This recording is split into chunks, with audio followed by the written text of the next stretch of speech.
Hello hello నమస్తే నరేష్. నమస్తే రజాక్.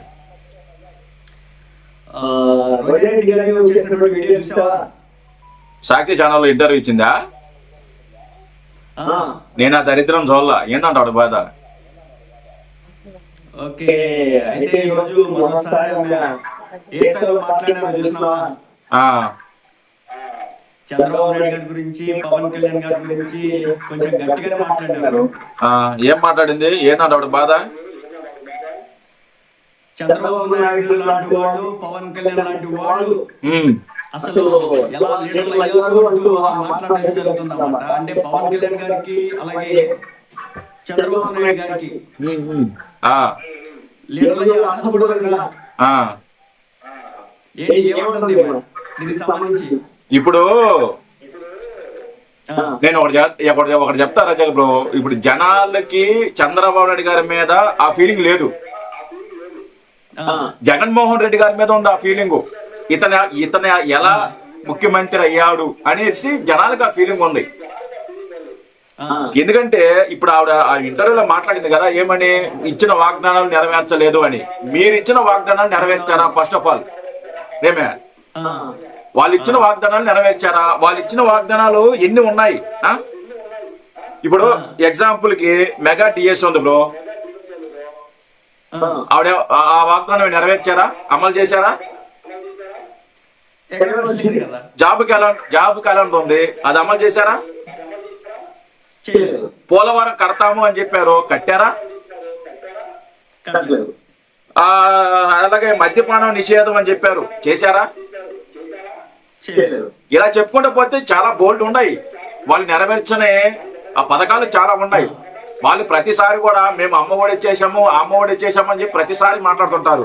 అమ్మఒడి ఎన్ని సంవత్సరాలు ఇచ్చారు వాళ్ళు? 3 సంవత్సరాలు ఇచ్చారు వాళ్ళు. 5 ఏళ్ళలో 3 సంవత్సరాలు ఇచ్చారు వాళ్ళు. రైతు భరోసా ఎన్ని సంవత్సరాలు ఇచ్చారు? 5 ఏళ్ళలో 3 సంవత్సరాలు ఇచ్చారు. ఇచ్చిన వాగ్దానాలే నెరవేర్చలే వాళ్ళు. మరి జనాలు పిచ్చోళ్ళు అనుకుంటుందో లేదో నాకు అర్థం కాలేదు, కానీ మనకి నోటికి ఏదొస్తే అది మాట్లాడేస్తుంటది రోజా గారు. మనం అధికారంలో ఉన్నప్పుడు ఏం చేశాము, చెప్పండి బ్రో. అంటే చంద్రబాబు నాయుడు గారికి 40 ఏళ్ల చరిత్ర ఉంది రాజకీయాల్లో. హలో చెప్పండి. చంద్రబాబు నాయుడు గారికి 40 ఏళ్ల చరిత్ర ఉంది రాజకీయాల్లో. అవును, చంద్రబాబు నాయుడు గారి ముందు వీళ్ళంతా బచ్చాకాళ్ళు. పవన్ కళ్యాణ్ విషయానికి వస్తే పార్టీ 2014లో పెట్టారు, ఆయనకి 2009 నుంచి కూడా ఉందన్నమాట. అవును, అలాంటిది ఎంత ఎక్స్పీరియన్స్ ఉన్న వాళ్ళకి కూడా ఆమె లీడర్లు ఎలా అయ్యారు అంటే మన 164 స్థానాలు కూడా వచ్చినాయి వీళ్ళకి. 100% స్ట్రైక్ రేట్ కూడా వచ్చింది వీళ్ళకి. అవును. ఈ రోజు కేంద్ర ప్రభుత్వం ఏర్పడడానికి ముఖ్యమైన కారణం మన చంద్రబాబు నాయుడు గారు, పవన్ కళ్యాణ్ గారు. అవును, ఇంత చేస్తే అంత ఓటింగ్ పర్సెంటేజ్ వస్తే వీళ్ళు ఎలా లీడర్లు అయ్యారని చెప్పేసి అడుగుతా ఉంది. అదే రోజా గారు ఏంది, ఎప్పుడు నోటికి ఏది వస్తే అది మాట్లాడద్దండి. ఆవిడికి జ్ఞానం ఉండదు, ఆవిడ నోటికి ఎంత వస్తే అంత మాట్లాడద్ది, నోటికి అడ్డు అది పడదు అనమాట. ఆవిడ జనాలని ఎర్రిపప్పలు చేస్తుందా లేకుంటే జనాలు ఎర్రిపప్పలు అనుకుంటున్నారా? నాకు ఇప్పటికి అర్థం కాల. ముందు నువ్వు ఇచ్చిన వాగ్దానాలు అది కదా పాయింట్. నువ్వు ఇచ్చిన వాగ్దానాలు నెరవేర్చుంటే ఒకటి, వాళ్ళు ఇచ్చిన వాగ్దానాలు ప్రతి ఒక్కటి కూడా నెరవేర్చుంటే, అమలు చేసింటే వాళ్ళకి 11 సీట్లు ఎందుకు వస్తాయి? ఈ రోజు నీకు 11 సీట్లు వచ్చాయంటే నువ్వు వాడు ఏం చేయలేదనే అర్థం. నువ్వేమన్నా చేస్తే కదా, నువ్వు చేసి ఉంటే నువ్వు అధికారంలోకి వచ్చి ఉంటావు. నువ్వు చేయలేదు కాబట్టి జనాలు అసహించుకొని నిన్ను ఓడించి ఇంట్లో కూర్చోబెట్టారు. అయినా మనకు బుద్ధి లేకుండా, అయినా మనకి సిగ్గు శరం లేకుండా బయటకు ఇంటర్వ్యూలోకి వచ్చేసి ఏమి మిషన్ల మీద గెలిచేశారు, మేనేజ్ చేశారు అని చెప్పేసి పనికి మళ్ళీ మాట్లాడుతుంటది రోజా గారు. కామన్ సెన్స్ ఉండాలి కదా. వాళ్ళు ఒకటి చెప్పమనండి, మేము 99% హామీలు అమలు పరిచామని. 99 పథకాలు ఏం అమలు పరిచారు చెప్పనండి. లిస్ట్ తీసుకురమ్మని చెప్పండి. ఇప్పుడు నేను చెప్పిన లిస్ట్ లో ఉన్నాయా? ఇప్పుడు ఇది పోలవరం కానీ లేకుంటే రాజధాని కడతానా అన్న చెప్పారు. అలాగే మెగా టీఎస్ అన్నారు. ఇలా చెప్పుకుంటూ పోతే చాలా ఉన్నాయి. ముస్లిమ్స్ కి మైనారిటీకి ₹1,00,000 ఇస్తారన్నారు, పెళ్లి కనుక. ఎస్సీలకి ఇస్తానన్నారు. ఇవన్నీ ఇచ్చారా? ఇవన్నీ నెరవేర్చారా? ఏం చేశారని వీళ్ళు? 100% చేస్తే ఎందుకు 11 సీట్లు వస్తాయండి? ఎందుకంటే మరి వాళ్ళంతా గొప్పగా చేస్తున్నారు కదా. అదే జనాలు ఎరిపప్పులు అనుకుంటున్నారు. వీళ్ళకి ఒక్కటే రజాకు ఒకటి, చెప్పండి. వీళ్ళు అధికారంలోకి వచ్చిన మొదటి రోజు ప్రజావేదిక కూల్చేశారు. మీకు గుర్తుందా? వీళ్ళు ఎప్పుడైతే ప్రజావేదిక కూల్చేశారో అప్పుడే ఆ రోజే వాళ్ళ పతనం స్టార్ట్ అయింది. జనాలు కూడా అసహించుకున్నారు. అరే నువ్వు వచ్చి 4 రోజులు కూడా కాలేదు, అంతలోకే ప్రజాభవనం కూల్చేసావు నువ్వు. అది అలాంటి బిల్డింగ్లు కట్టడానికి ఎంత కష్టమో. నువ్వు పరిపాలించడానికి అధికారంలోకి రాలేదు, కక్ష సాధింపు చేయడానికి అధికారంలోకి వచ్చావని వచ్చిన 4 రోజులకే ప్రజలకు అర్థమైపోయింది. సంవత్సరం రోజుల్లో ఎక్కడా లేని, ఏ పార్టీకి లేని వ్యతిరేకత వైసీపీ పార్టీకి వచ్చింది. కక్ష సాధింపు కేసులు, వాళ్ళు చేయని అరాచకాలు ఏమైనా ఉన్నాయా? వాళ్ళు చేయని దౌర్జన్యాలు, వాళ్ళు చేసే భూదందాలు ఒక్కట రెండండి. ఇష్టం వచ్చినట్టు ఇష్టం వచ్చినట్టు ఇచ్చల విడిగా గంతే రాష్ట్రాన్ని దోసేశారు. ఈసారి కనుక వాళ్ళు కానీ వచ్చుంటే రాష్ట్రాన్ని అమ్మేసి ఉండేవాళ్ళు. రాష్ట్రంలో ఉన్న ప్రజల దగ్గర ఏదైతే భూములు ఉంటాయి కదా, ఆస్తులు, పొలాలు, అవన్నీ కూడా తాకట్టు పెట్టి సమ్మేసేవాడు. అంత దుర్మార్గ పాలన చేస్తే ఈ రోజున దాన్ని సమర్థించుకోవడానికి చంద్రబాబు నాయుడు గారి మీద, అలాగే పవన్ కళ్యాణ్ గారి మీద, లోకేష్ గారి మీద బడి ఏడుస్తుంటారు వీళ్ళందరూ కూడా. వీళ్ళు ఇలా మాట్లాడిన రోజులు వీళ్ళు అధికారంలోకి రారు. వీళ్ళు తప్పు తెలుసుకొని క్షమాపణ అడిగితే రాబోయే ఎలక్షన్ లో ఒక 20-23 సీట్లు వస్తాయి. లేదు మేము ఇదే ధోరణిలో వెళుతాము, మేము ఇలాగా చేస్తాము అంటే ఈ 11 కూడా రావు, రాసి పెట్టుకో. ఆవిడ రోజా గారు ఆవిడ మాట్లాడే అసలుకి ఎందుకులే అంటే నేను సపరేట్ గా వీడియో చేస్తుంటే ఏలాగా ఉండేది. ఏమే కాన్వర్జేషన్ కాబట్టి పద్ధతిగా మాట్లాడదు కాబట్టి నేను పద్ధతిగా మాట్లాడుతున్నా. లేకుంటే రోజా గురించి ఎంత మాట్లాడుకుంటే అంత తక్కువ అండి. ఇంకేం మాట్లాడింది ఆ ఇంటర్వ్యూలో? ఇంకా చాలా ఇంకేమంటున్నారంటే చంద్రబాబు నాయుడు గారి ప్రభుత్వంలో మనం చాలా సార్లు చూసాం, ఆయన 4 సార్లు ముఖ్యమంత్రి ఎలా అయ్యాడో కూడా మనకు తెలియట్లేదు. అసలు జగన్మోహన్ రెడ్డి ఎలా ముఖ్యమంత్రి అయ్యాడు ఇప్పటికీ మాకు అర్థం కాల. ఒకటి నరేష్ గారు చెప్పండి. చంద్రబాబు నాయుడు గారు ఏమి చేయకపోతే ప్రజలు ఎందుకు సపోర్ట్ చేస్తారు చంద్రబాబు నాయుడు గారిని? అదే కదా 2014 కావచ్చు, 2019 అయితే ఎలాగో ఏదో చాలా చెప్పినారు. ఒకసారి వస్తే మొత్తం చేసేస్తాము, ఆంధ్ర రాష్ట్రం అభివృద్ధి చేసేస్తాము, లేక అమెరికాలో ఏ విధంగా ఉంటే అన్ని కూడా ఇక్కడ తీసుకొచ్చేస్తాము అన్ని చేసినారు. ఓకే, అయితే దాన్ని ప్రజలు తిప్పికొట్టినారు. 2024 ఎలక్షన్స్ లో మళ్ళీ కూటమి నిలబెట్టినారు, చంద్రబాబు నాయుడు గారు ఇచ్చినారు. అవును.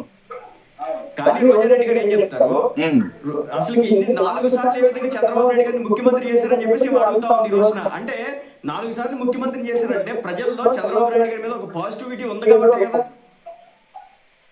అదే అంటే ఈమె ఒక ఆలోచన కేవలం ఈవీఎంల ద్వారానే గవర్నమెంట్ వచ్చింది అనేది మరోసారి చెప్పాలనుకుంటున్నారా?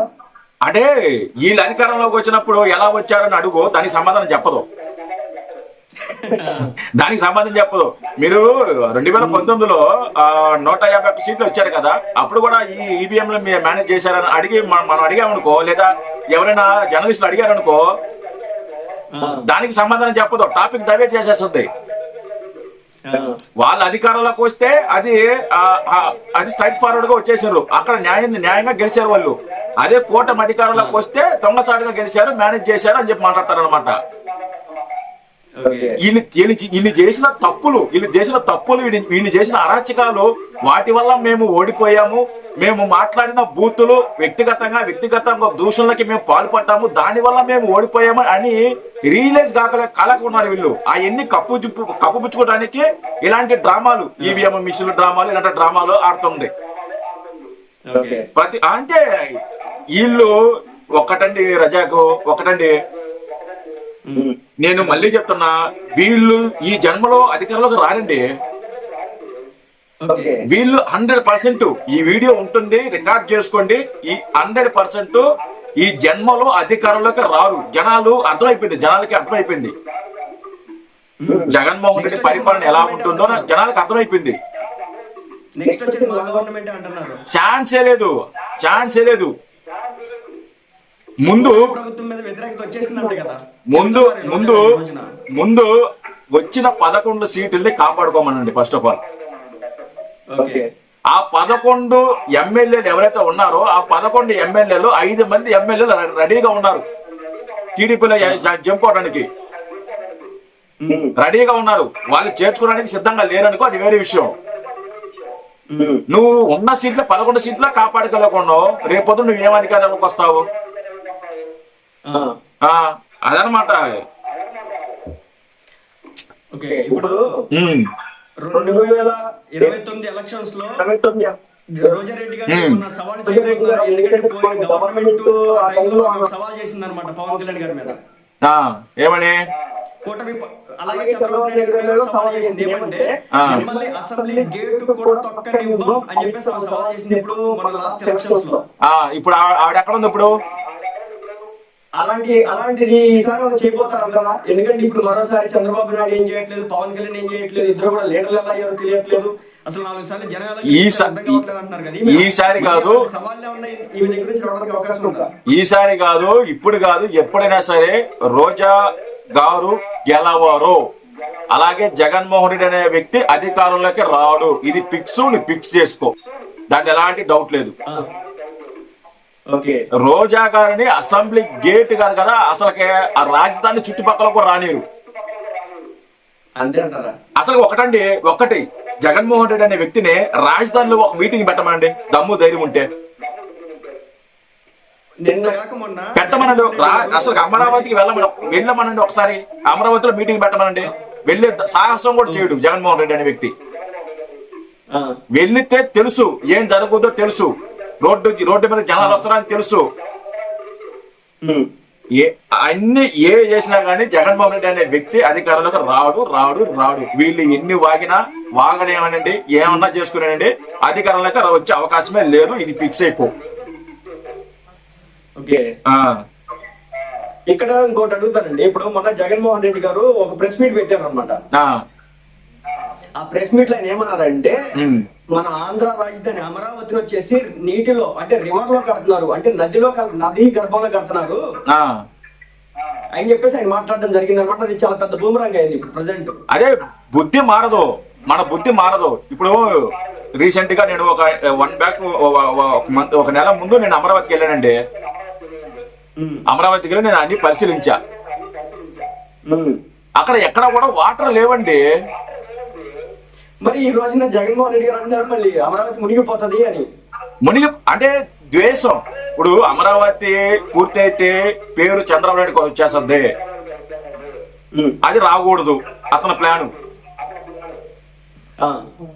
అది కట్టకూడదు అంటే రాష్ట్ర ప్రజలు బాగుపడకూడదు, రాష్ట్ర ప్రజలకి పిల్లలకి ఉద్యోగాలు రాకూడదు, రాష్ట్ర ప్రజల భవిష్యత్తు బాగుపడకూడదు. వాళ్ళు ఎప్పుడు కూడా కూలీలాగా ఉండాలి, మనం ఇచ్చే 5-10 రూపాయలకి ఎదురు చూడాలని అనే ఉద్దేశం అతని ఆలోచనలో ఉంటది అనమాట. బానిసల కింద చూస్తాడు జగన్మోహన్ రెడ్డి అనే వ్యక్తి జనాల్ని, బానిసల కింద. నువ్వు పథకాలు ఏం పథకాలు ఇచ్చావా నువ్వు? ఏం పథకాలు ఇచ్చాడు? మద్యపానం నిషేధం చేస్తానని చెప్పి నేను 2024లో ఎలక్షన్లో ఓటు అడగడానికి జనాలకు వెళ్ళినప్పుడు మద్యపానం నిషేధం చేసిన తర్వాత నేను ఓటు అడుగుతానని చెప్పాడు. ఇప్పటికీ ఆ వీడియోలో ఇంకా ఉంది, ఇప్పటికీ వీడియో యూట్యూబ్ లో సర్క్యులేట్ అవుతుంది. మరి నెరవేర్చాడా? మరి ఏం చేశారని వీళ్ళు? జనాలు ఎరిపప్పలు అనుకుంటున్నారా, లేకపోతే జనాలు తెలియదు అనుకుంటున్నారా, జనాలు మర్చిపోతారు అనుకుంటున్నారా, లేదా జనాలు మేము ఏం చెప్తే తినేస్తారు, జనాలు గొర్రెలు అనుకుంటున్నా? నాకు అర్థం కాల. వైసీపీ వాళ్ళు గొర్రెలు అయ్యి ఉండొచ్చు, కొంతమంది ఉంటారు, కొంతమంది జ్ఞానులు ఉన్నారు, కార్యకర్తలు, వాళ్ళు మనం తప్పు పట్టలేము. వాళ్ళకి రియాలిటీ ఏదో అలాగే రీల్ ఏదో అని వాళ్ళకి తెలుసు, మంచి చెడు వాళ్ళకి తెలుసు. కొంతమందికి వైసీపీ కార్యకర్తలు, కొంతమంది కార్యకర్తలు ఉంటారు గొర్రెలు అనమాట. వాళ్ళు వీళ్ళు ఏం చెప్తే అది నమ్మేస్తారు. అలాంటి గొర్రెల్ని మనం మారవలేదు. ఈ కార్యకర్తలు అనే వాళ్ళు చిన్న గొర్రెలు. రోజా గారు లాంటి వాళ్ళు, ఇంకా మిగతా నాయకులు ఎవరైతే ఉన్నారో అంబటి రాంబాబు గారు లాంటి వాళ్ళు, ఇదంతా కూడా పెద్ద గొర్రెలు అనమాట. వాళ్ళు ఏది మాట్లాడితే దాన్ని ఫాలో అయిపోతా ఉంటారు అన్నమాట. ఈ గొర్రెలన్నీ కూడా వాళ్ళని మనం మార్చలేమండి. వాళ్ళ గురించి రోజా చెప్పండి. ఓకే, ఇప్పుడు జగన్మోహన్ రెడ్డి గారు ఎలా మాట్లాడుతున్నారో రోజారెడ్డి గారు కూడా పరిస్థితి అంతే. అమరావతి మునిగిపోద్దని చెప్పేసి జగన్మోహన్ రెడ్డి గారు ఎలా చెప్తున్నారో, మన రోజారెడ్డి గారి విషయానికి వస్తే కనుక ఆమె వచ్చేసి రాజకీయ నాయకులు, మరి ముఖ్యంగా చంద్రబాబు నాయుడు గారిని, పవన్ కళ్యాణ్ గారిని ప్రత్యేకంగా టార్గెట్ చేస్తా ఉంటా ఉన్నారు. అయితే ఇలా మాట్లాడడం కారణంగా వాళ్ళు కేవలం 11 సీట్లకి పడ్డామని చెప్పేసి ప్రజలకి, ప్రపంచానికి తెలుస్తున్నా వాళ్ళు మాత్రం నేర్చుకోలేకపోతున్నారా? జగన్మోహన్ రెడ్డి గారు ఈ విషయంలో కంట్రోల్ చేయలేకపోతున్నారా వాళ్ళని? లేదు లేదు, ఇప్పుడు క్యాప్టెన్ అది సిప్ అంటారు. నాయకుడు ఎలా ఉంటాడో కింద ఉన్న క్యాడర్ కూడా అలాగే ఉంటుంది. కుటుంబంలో తల్లిదండ్రులు ఎలా ఉంటారో పిల్లలు కూడా, కుటుంబంలో తల్లిదండ్రులు క్రమశిక్షణతో ఉంటే పిల్లలు కూడా ఆటోమేటిక్ గా క్రమశిక్షణ పెరుగుతారనమాట. ఇక్కడ తల్లిదండ్రులే క్రమశిక్షణ లేనప్పుడు పిల్లలు క్రమశిక్షణ పెరగరు కదా.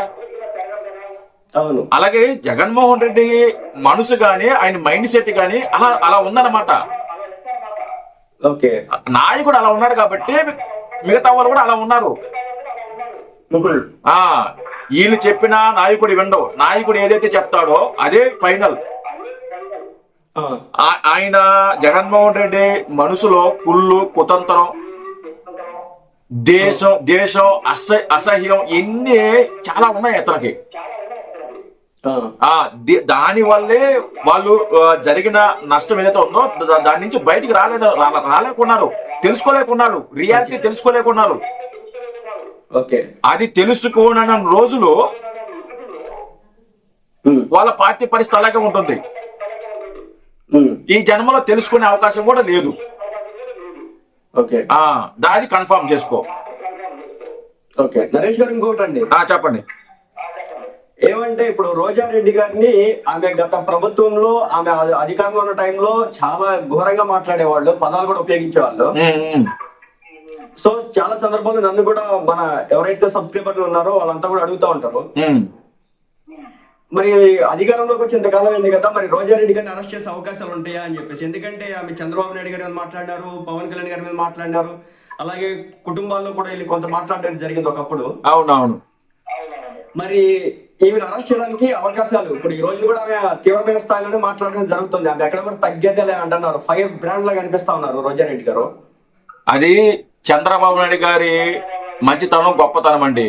ఆవిడ్ని అలా మాట్లాడిస్తుంది. చంద్రబాబు నాయుడు గారు మహిళల జోలికి వెళ్లరు అనే సంగతి రోజా గారికి బాగా తెలుసు.